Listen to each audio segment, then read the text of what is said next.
BC రిజర్వేషన్లకు చట్టబద్ధత కల్పిస్తాం. ఉచితాలు ఇస్తే ప్రజలు పని చేయడానికి ఇష్టపడతలేరు అంతే.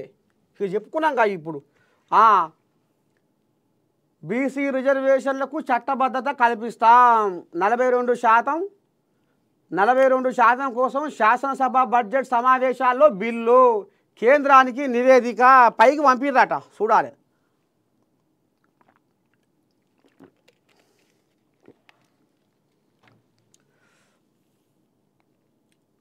కులగణనలో పాల్గొనని వారికి మరో అవకాశం. ఈ నెల 16 నుంచి 28 వరకు నమోదు. విలేకరులతో ఉప ముఖ్యమంత్రి బట్టి, అంతకుముందు సీఎం రేవంత్ నేతృత్వంలో సమీక్ష. అయితే ఈ కోలేగాలు బదులుకుంటున్నాయి.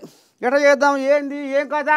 మరి కులగణన నిన్నమన్న తాళాలే అదే చెప్పుకునిగా. ఇప్పుడు తాళాలు వేసుకున్న వాళ్ళు, అక్కడిక్కడ బతకబోయిన వాళ్ళు, ఇక ఫామ్ హౌస్లో వండుకున్న వాళ్ళను ఇప్పుడు అధికారులు వాళ్ళని ఇక పసిగట్టి మెడకు బట్టేసి ఇక అలా ఆస్తులు వాళ్ళ వివరాలు మొత్తం ఈగురంగా ఇక గుంజుకొని రామని చెప్తుర్రు.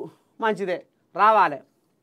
రేషన్ కార్డుల్లో పిల్లల పేర్లు, మేడిగడ్డపై తుది నివేదిక. వచ్చింది చూడు. భూమి చేశారు, భూమి లేకున్నా వేల పట్టాలు జారీ. అమ్మని దండం పెడితీరా నాయను. రైతు బంధు, బ్యాంకు రుణాలు కొల్లగొట్టిన అక్రమార్కులు.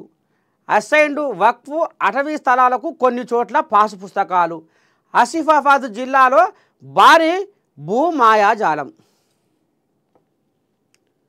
నిన్న మనం ఏం చెప్పుకున్నాం? సిద్దిపేట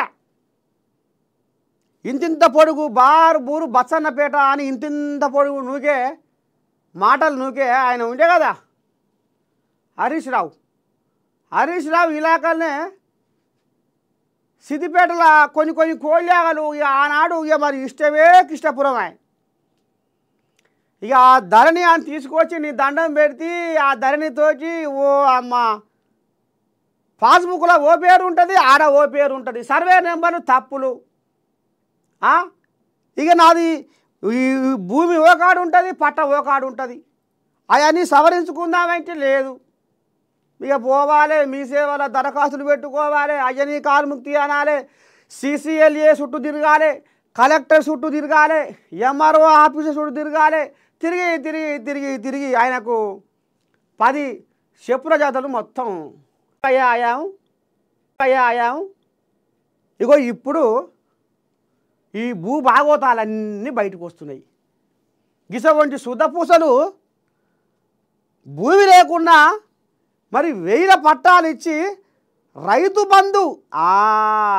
బంధుని గుట్టలకు, బోర్లకు, చెట్లకు, సేవలకు, రోడ్లకు, వెంచర్లకు ఈ రకంగా జనాల సొమ్మును ఆగం పట్టించిర్రు.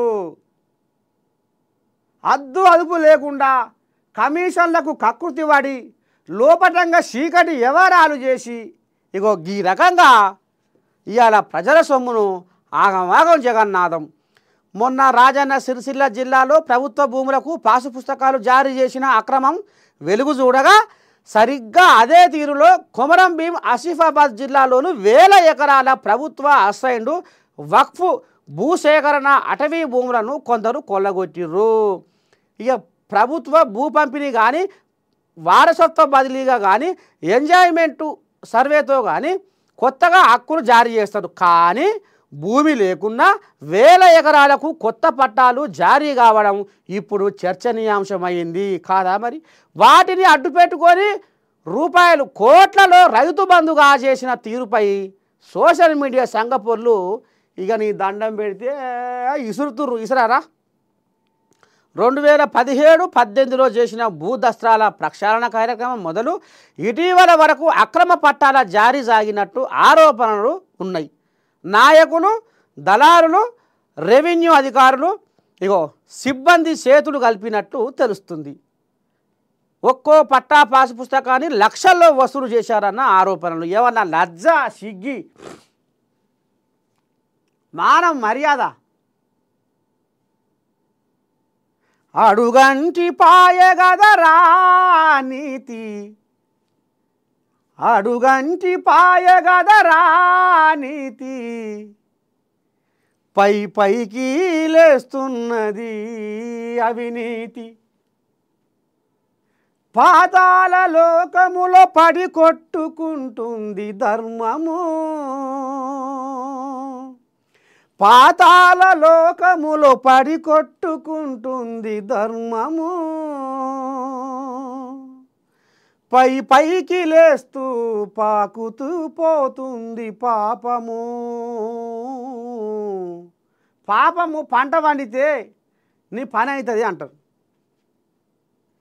పాపము ఎప్పుడు పంట పండుతుంది అంటే కాలం కాలం నిర్ణయిస్తుంది ఏదైనా కాలమే నిర్ణయిస్తుంది తొందర పడకు కాలం నిర్ణయిస్తుంది ఇగో ఈ రకంగా కాలం నిర్ణయించి ఇవాళ కేసీరావు భాగవతాలు మొత్తము కల్వకుంట్ల భాగవతాలు మొత్తము ఈ రకంగా బయటికి వస్తున్నాయి కేసీరావు ఉద్దారకము ఇవాళ లోకమంతా ఎల్చిపారుతుంది మరి రేపు ఫిబ్రవరిలో భారీ బహిరంగ సభ పెట్టి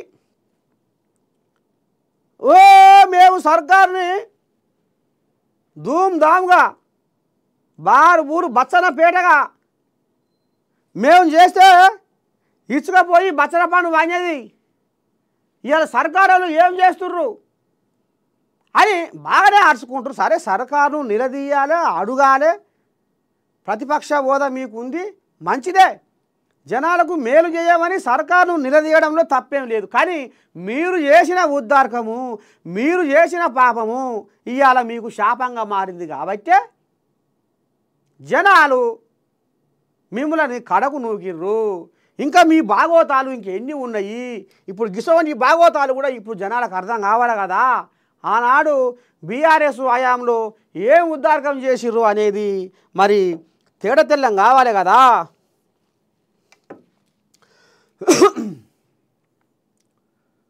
సింగరేణిలో మహిళల భాగస్వామ్యం విస్తరించాలి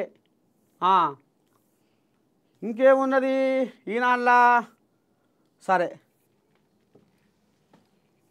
బీసీ రిజర్వేషన్లకు చట్టబద్ధత కల్పిస్తాం బారాసా ఎమ్మెల్యే ఫామ్ హౌస్లో కోడి పందేలు అమ్మో సరే ఇప్పుడు